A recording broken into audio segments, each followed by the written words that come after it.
Hello everyone and welcome to another video. Now my advice to anyone building a gaming PC on a budget in 2025 would be to go for 16GB of RAM as a minimum, two 8GB sticks in dual channel for that matter. That said, I wanted to see what you can expect if you're using just 8. Here I have two 4GB sticks of 2400 MHz DDR4. I've paired it with a modern entry-level system featuring an i5-12400F and RTX 3050 8GB. Now performance will vary depending on the game and the specs, but what follows is my experience using just 8GB of memory in a handful of the latest titles. Of course, a PC isn't just for gaming. More RAM will mean smoother multitasking and extra headroom for doing things in the background, but we're focusing purely on gameplay performance in this one, and I think you might find some of the following results surprising. Let's start with Kingdom Come Deliverance 2. I've put the 8GB gameplay up on screen, but I'll have comparison figures on display as well from tests I've conducted with 16GB of RAM running at the same speed in dual channel mode. The only variable here is of course the memory, and identical benchmark runs were performed behind the scenes as it were. So we'll start off with Kingdom Come Deliverance 2 here, 1080p with the medium settings. I'm just using the settings I'd normally use with hardware like this.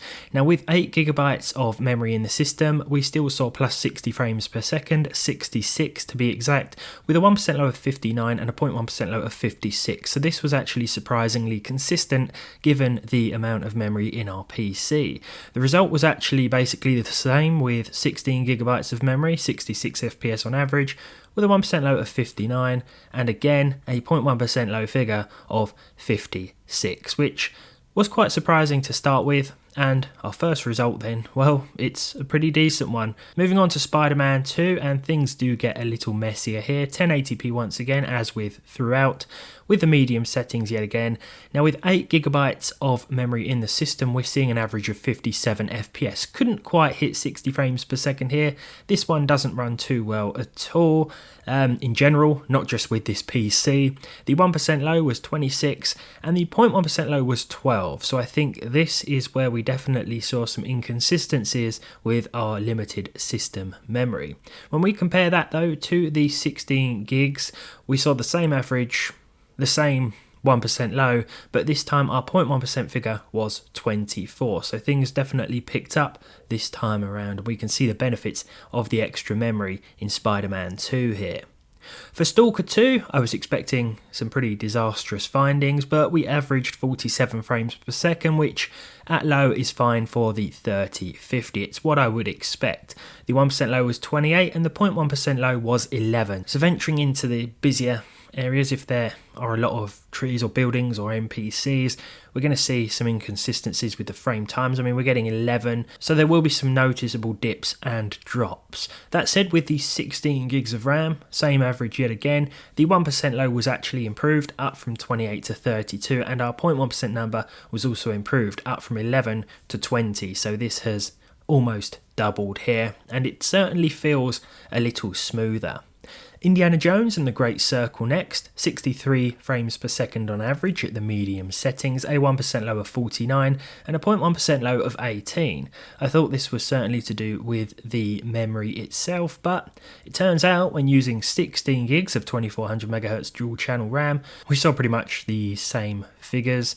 A slight improvement, very slight improvement to the 1% low, but sort of within margin of error territory, and our 0.1% figure was basically the same, 18 FPS, so not much of a change in this one. Call of Duty Black Ops 6 then, at the balanced preset up next, 68 frames per second with 8GB of RAM, a 1% low of 44 and a 0.1% low of 22. We saw the average and 1% low increased with 16GB of memory, up from 68 to 72 and 44 to 47 respectively. There was also a very slight change in that 0.1% figure, but again margin of error territory, 22 compared to 23, so not a significant difference when it came to this number. We'll finalise then with Cyberpunk 2077, which on average saw 70 frames per second, a 1% low of 50 and a 0.1% low of 33. Now things were very much improved when it came to those secondary figures, the 1 and 0.1% lows.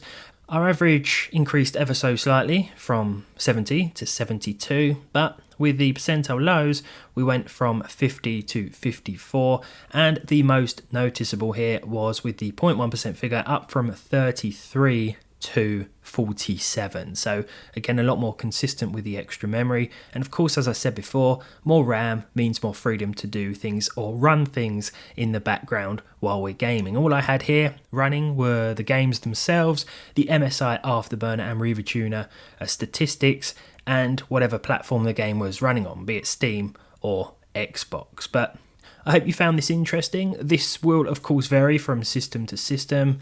You may notice bigger dips and drops in certain games as well, but from a handful of the games that I like to play on the budget test system I like to use, well, not too many significant differences in my handful of results. And I thought that was pretty interesting considering I was expecting a lot worse. But let me know what you think down below. 16GB in my opinion is still the minimum for any modern budget gaming PC build, but I hope you've enjoyed this one.